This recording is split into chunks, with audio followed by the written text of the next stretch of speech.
찬송가 449장, 찬송가 449장, 예수 따라가며 찬송합니다. 예수 따라가며 복음 순종하면 우리 행할 길 환하겠네. 주를 의지하며 순종하는 자를 주가 늘 함께 하시리라. 의지하고 순종하는 길은 예수 안에 즐겁고 복된 길이로다. 해를 당하거나 우리 고생할 때 주가 위로해 주시겠네. 주를 의지하며 순종하는 자를 주가 안위해 주시리라. 의지하고 순종하는 길은 예수 안에 즐겁고 복된 길이로다. 남의 짐을 지고 슬픔 위로하면 주가 상급을 주시겠네.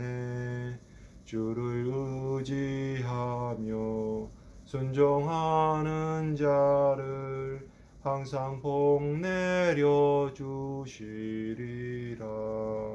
의지하고 순종하는 길은 예수 안에 즐겁고 복된 길이로다.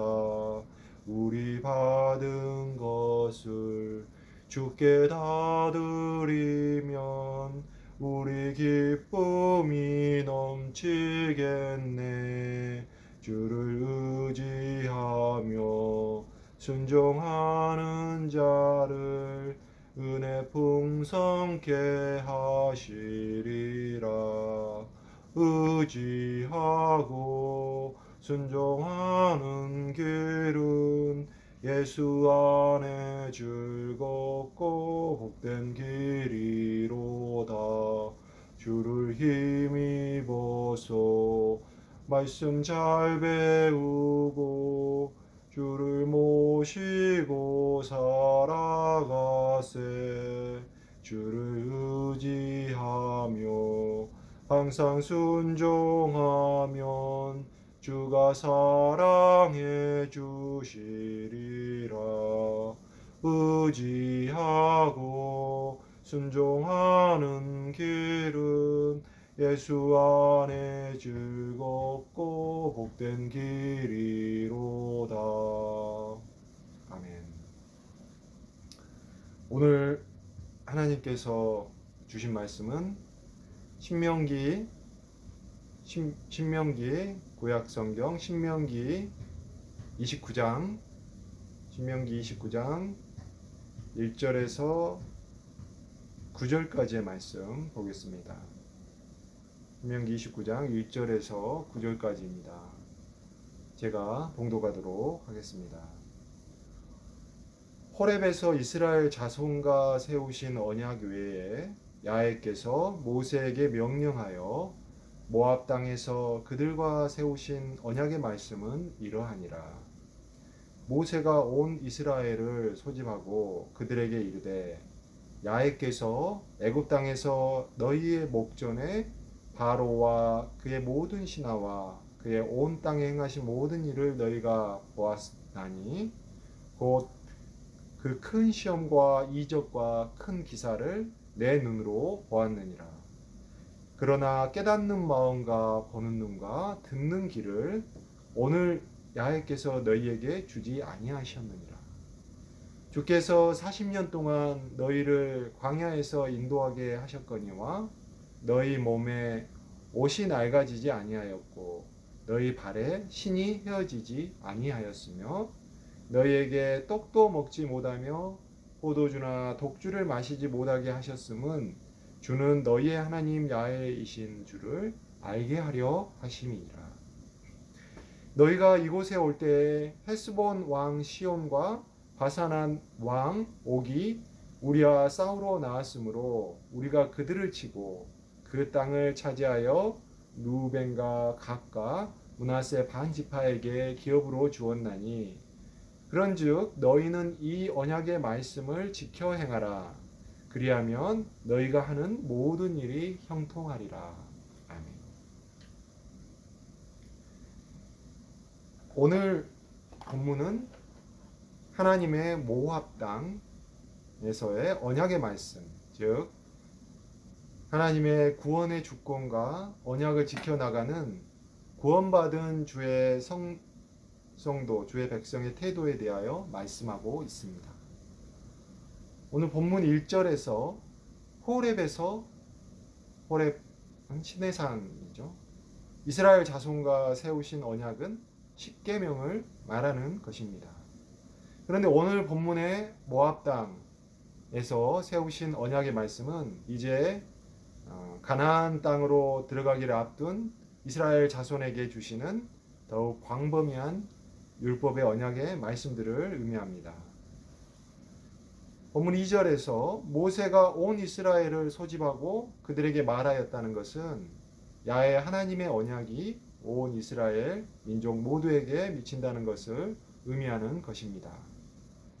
이어서 2절 3절에서는 하나님께서 이스라엘 민족을 애굽에서 구출해 내시기 위하여 행하신 모든 큰 시험과 이적과 큰 기사를 행한 것을 이스라엘 민족이 모두 직접 눈으로 보았다고 말합니다. 이것은 구원의 과정과 그 과정에서 역사하시는 하나님의 크신 능력의 외형적 모습을 말합니다. 우리는 어떤 큰 기적을 보면 우리가 믿겠습니다. 이렇게 말할 때가 많습니다. 그러나 기적을 보는 것이 믿음을 보증하는 것이 아닙니다. 이스라엘 민족이 기적의 외형적인 모습을 보았더라도 그들은 하나님을 온전히 믿고 의지하지 않았습니다. 예수님이 병자 열을 고쳤지만 예수님께 돌아온 사람은 한 명뿐이었던 예화를 기억하실 것입니다. 10명의 나병 환자가 고침을 받았지만 그중 한 명만이 돌아와 예수님 발 아래 엎드려 감사하니 그는 사마리아 사람이었습니다. 누가복음 17장에 나오죠. 17절 29절까지 예수님 말씀 한번 읽어보겠습니다. 예수께서 대답하여 이르시되 10사람이 다 깨끗함을 받지 아니하였느냐? 그 9은 어디 있느냐? 이 이방인 외에는 하나님께 영광을 돌리러 돌아온 자가 없느냐 하시고 그에게 이르시되 일어나 가라. 내 믿음이 너를 구원하였느니라 하시더라. 아멘. 이 말씀을 보면 나머지 9사람은 예수님이 행하신 기적, 나병이 깨끗이 고침 받는 기적을 보았지만 경험했지만 예수님께 돌아와 감사를 올리지 못하였습니다. 이를 예수님은 하나님께 영광을 돌리지 않았다고 표현하고 이것을 그들의 구원과 연결하였습니다. 나머지 9도 분명히 기적을 경험하였죠. 그런데 어찌된 일인지 그들은 이에 대하여 하나님께 감사와 영광을 올리는 믿음이 생기지를 않은 것입니다. 그리고 구원을 받지 못하였다고 보입니다. 기적을 보더라도 반드시 믿음과 구원의 보증이 되지 않는다는 것을 말해줍니다. 저희는 어떻습니까? 기적을 보면 마치 금방이라도 하나님을 믿고 주의 자녀가 될 것 같이 말하나 실상은 반드시 그런 것만은 아닙니다. 출애굽한 이스라엘 백성들도 그랬지요. 오늘 본문 4절에서 그러나 깨닫는 마음과 보는 눈과 듣는 귀는 오늘까지 야훼께서 너희에게 주지 아니하셨느니라. 이렇게 말합니다. 기적과 이사를 눈으로 똑똑히 보더라도 그것이 하나님의 구원의 역사임을 깨닫는 마음과 이를 하나님의 구속사로 보는 영적인 눈과 하나님이 역사하시는 음성으로 듣는 귀를 하나님께서 주시지 않는다면 기적과 이사 자체만으로는 아무런 효력도 없다는 것입니다. 기적과 이사만을 강조하고 이적과 기사, 이사와 기적 자체만을 추구하는 체험 위주의 신앙 운동은 우리가 경계하는 마음을 가져야 하겠습니다. 구원은 하나님의 말씀을 듣는 데서 나는 믿음을 통하여 오는 것입니다. 구원에 이르는 믿음은 하나님께서 직접 선물로 주셔야 우리가 가질 수가 있고 구원에 이를 수가 있습니다. 에베소서 2장 8절 9절입니다. 너희는 그 은혜에 의하여 믿음으로 말미암아 구원을 받았나니 이것은 너희에게서 난 것이 아니요 하나님의 선물이라. 행위에서 난 것이 아니니 이는 누구든지 자랑하지 못하게 하려 하심이니라. 아멘. 예수님께서는 겸손의 왕이십니다. 자신이 하나님이시면서도 종의 형체를 입고 오시고 자기를 낮추시고 사람의 모양으로 오시사 또 죽기까지 복종하셔서 십자가에 죽으셨습니다. 우리의 구원도 그러한 형태를 취할 수밖에 없게 만들어 놓으신 것입니다. 주의 자녀이니 구원도 주의 죽으심과 합한 모양으로 오는 것이 당연한 것이지 아니하겠습니까? 종교개혁가였던 칼빈은 인간의 전적인 무능력과 하나님의 구원을 위한 주권적인 선택을 주장하였습니다. 인간은 원죄로 부패하여 스스로는 구원을 추구한 어떠한 수단이나 능력도 상실했다는 것이었습니다. 하나님을 믿음도 인간 스스로의 힘으로는 불가능하고 하나님께서 은혜로 믿음을 선물로 주셔야만 인간은 수동적으로만 구원의 믿음을 받을 수 있다는 것입니다. 구원의 믿음을 선물로 받을 자는 오직 하나님께서 무조건적으로 택한다는 것이 선택 이론입니다. 칼빈의 신학에 대해서 후대 신학자들이 더 연구하고 정리하여 칼빈주의 5대 강령을 만들었습니다. 전적인 무능력과 무조건적인 선택에 더하여 제한 속죄와 불가항력적 혹은 유효적이라고도 하는 그 은혜, 그리고 성도의 견인과 같은 교리입니다. 이는 신앙생활을 조금만 깊이 해보신 분들이라면 적어도 한 번쯤은 들어보셨을 것입니다. 제한 속죄는 하나님이 구원받을 백성을 주권적으로 선택하셨으니 예수 그리스도는 신학적으로 이들만을 위해서 죽으셨다는 것입니다. 다만 십자가 죽음이 모든 인류에게 미치는 일반적인 은총임을 부정하지는 않습니다. 그리고 불가항력적인 은혜는 유효적 은혜라고도 하는데 하나님께서 택한 구원받은 백성에게는 그 은혜가 효력을 잃을 수가 없으며 반드시 믿음으로 구원받는 은혜가 미치게 되며 이는 불가항력적이라는 것입니다. 마지막으로 성도의 견인은 택함받고 은혜 아래에 있는 백성은 절대로 구원에서 탈락하지 않고 궁극적 구원에 이르기까지 보혜사 성령의 도움으로 어떤 시련과 박해, 모든 시험 환난을 참고 견딤으로 하나님을 배울 때까지 궁극적으로 승리한다는 것입니다. 이러한 칼빈주의에 대하여 알미니우스주의가 있습니다. 이는 인간의 자유의지와 구원을 택할 자유를 존중하는 신학적 입장입니다. 광범위한 타락은 인정하나 전적인 무능력은 아니며 하나님의 은혜에 반응할 선한 의지가 남아있으니 구원의 믿음은 각 개인의 의지적 선택에 따른 것이며 구원에서의 탈락도 의지가 바뀜으로써 가능하다는 것입니다. 하나님의 선택도 믿음으로 반응할 자를 미리 알고서 이를 예정하셨다는 애지애정의 입장입니다. 칼빈주의와 알미니우스주의는 모두 성경의 문구들을 근거로 자신들의 해석이 맞다고 주장합니다. 극단적인 칼빈주의와 극단적인 알미니우스주의는 많은 부작용을 초래하였습니다.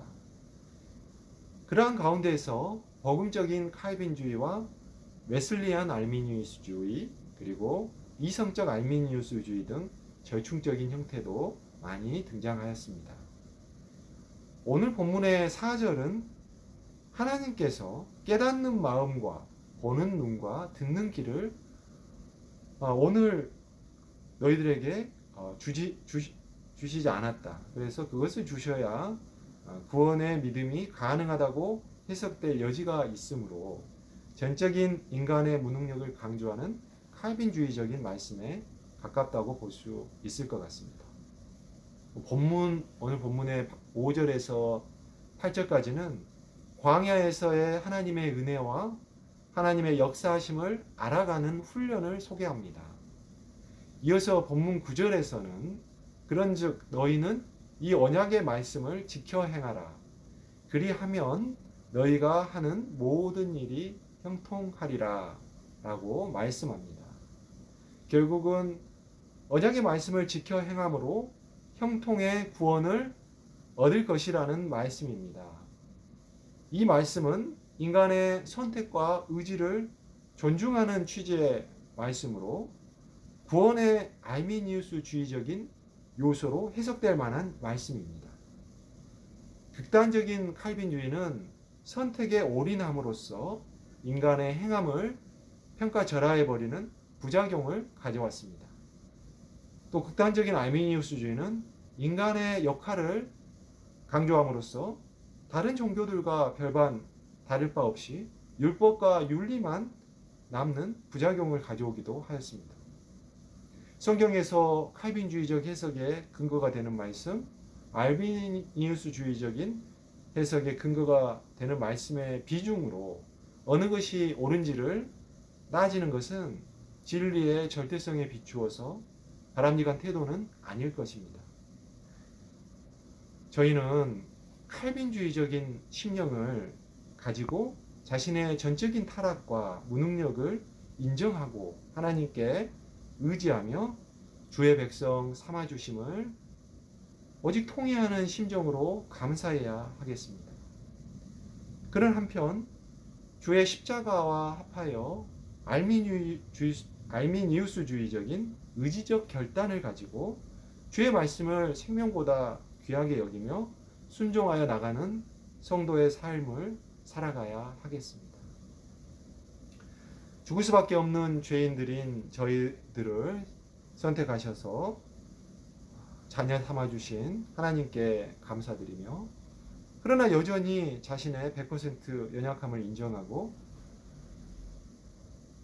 주의 십자가와 합하여 주의 언약의 말씀들을 지켜나가는 주의 자녀가 된 성도로서의 삶을 살아가시기를 주님의 이름으로 축복드리겠습니다. 오늘 말씀을 생각하시면서 함께 기도드리려고 하겠습니다.